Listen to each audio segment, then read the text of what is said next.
hos Gracie Legions så varmer vi opp veldig mye på en sånn ball som dette her. Det en kjempemorsom måte å varme opp på. Samtidig så det en veldig fin måte å trene toppgamet på. Du trener både balanse, smidighet, reaksjonsevne og også en veldig god måte å legge inn litt sånn forskjellige strekkøvelser uten at man egentlig tenker over det, som gjør at man får åpnet opp lysken, hoftene, som veldig bra for å holde en lav base når man sitter i guard for eksempel, eller når man passerer, eller generelt når man på topp. Så vi skal se litt på forskjellige øvelser man kan varme opp med. Vi pleier å bruke et sted mellom 3 og 6 minutter når vi varmer opp på ball, og nivået varierer veldig på hvilke øvelser vi kan gjøre. Så vi skal se litt på de forskjellige. Vi kan begynne med helt enkelt å plassere kneet oppe på ballen på denne måten, med begge armene på ballen. Herfra kan man bare forsiktig bevege seg litt rundt på ballen, finne balansen.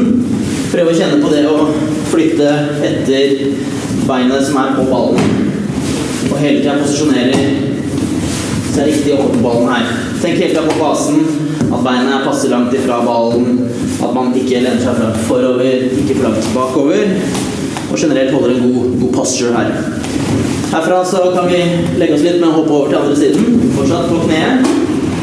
Og her gå fra side til side. Her går det etter hvert an å slippe opp en arm hvis man vil det, eller begge armene. Og da selvfølgelig vanskelighetsnivået øker. Videre herfra så kan vi sette oss ned på rumpa på denne måten. Vi kan fortsette å gå videre rundt, eller vi kan gå tilbake opp på kneet.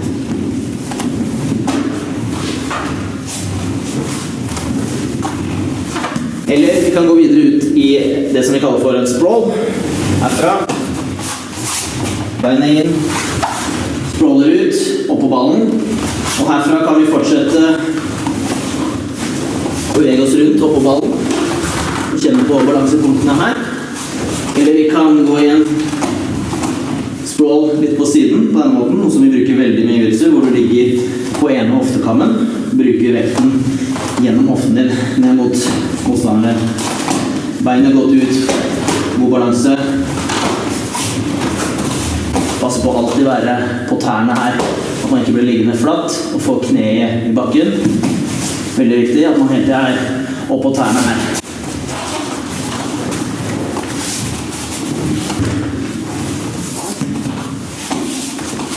Herfra kan vi også gå videre til en sprawl på rygg. Og vi kan gå tilbake igjen, og vi kan egentlig trene i sirkler her med å bare gå rundt og rundt.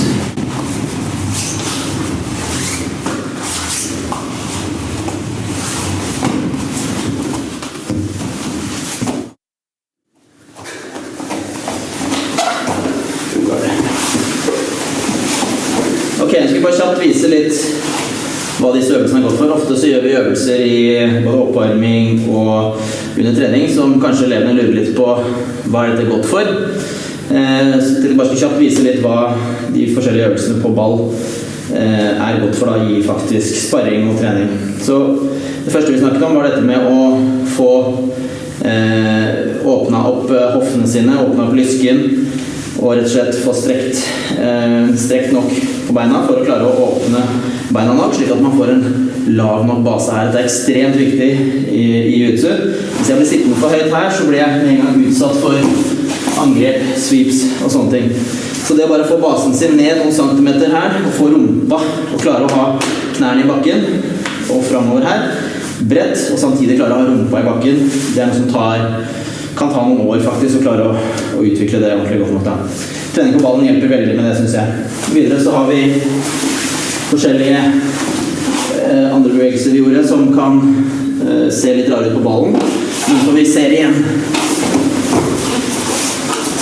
når vi begynner å trene her, så ser vi de forskjellige typer posisjoner.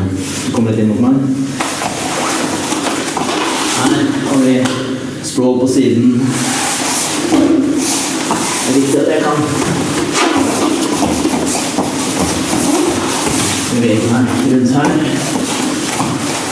God posture, og at jeg har god bevegelighet i hofter og lysker.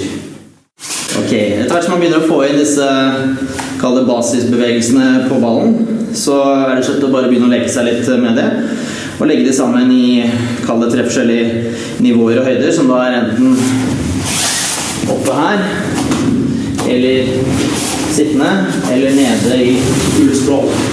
Da har du 3 nivåer du kan leke med, og 2 sider på ballen, naturlig nok.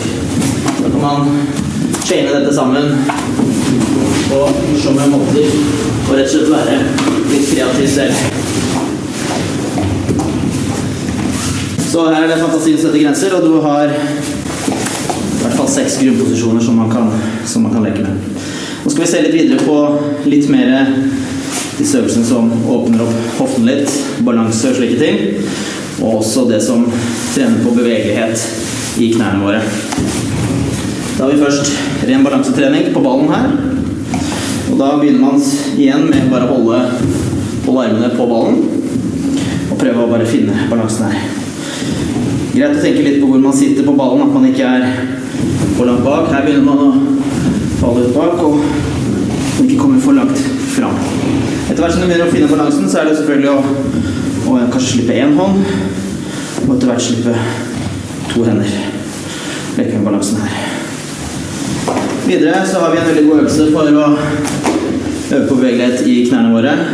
En ting som veldig viktig i jiu-jitsu at vi er veldig myke i knærne, som gjør at vi kan sette oss opp for eksempel, uten at posturen vår, at vi blir alt for høye her. At vi klarer å kjapt og effektivt bevege oss på denne måten.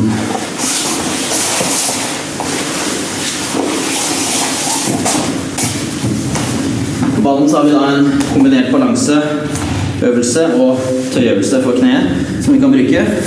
Som starter med å legge inn en slags triangle på beinet, og så ruller jeg bakover, kommer opp på knærne på ballen. Så kan man også rulle fram igjen etterpå.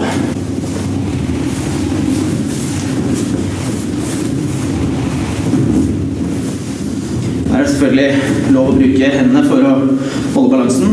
Etter hvert så kan du selvfølgelig prøve uten å bruke hendene for å komme opp. Det jeg gjør når jeg går fremover igjen, at jeg legger ene beinet opp i det andre og kommer fram.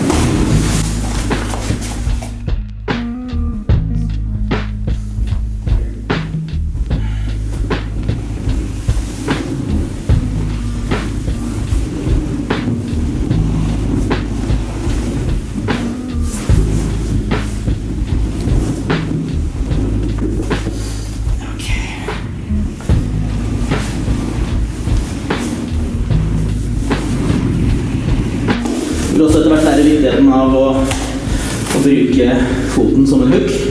At ikke den bare ligger passivt oppå ballen, men at vi faktisk bruker den til å fange ballen med.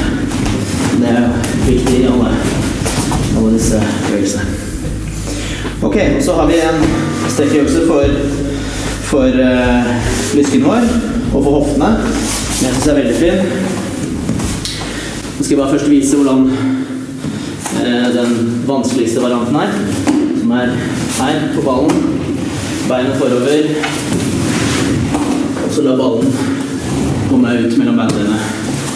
Det ser ganske lett ut, men til å begynne med, hvis ikke hoftene dine myke nok, så dette ganske vanskelig. Og da går det an å begynne litt forsiktig. Og det her starter med den samme type bevegelsen som når vi setter oss ned på rumpa her. Men i stedet for å sette meg ned på rumpa, så lar jeg bare beinet skli fram på ballen. Og jeg sitter med her. Bare det å sitte her og finne balansen kan være litt krevende til å begynne med.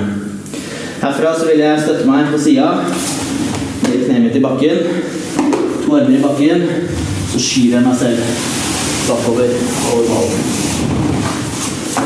Neste steg blir å prøve å unngå å ha kneet i bakken. Fram med beinet, og så kan jeg ha armene bakken her, men jeg prøver å unngå å ha kneet i bakken. Poenget med å lene seg litt over her å frigjøre litt vekt fra hoftene sine, så at det ikke blir så mye press og så vanskelig. Til slutt så det å gjøre det uten støtte seg på noen som helst måte.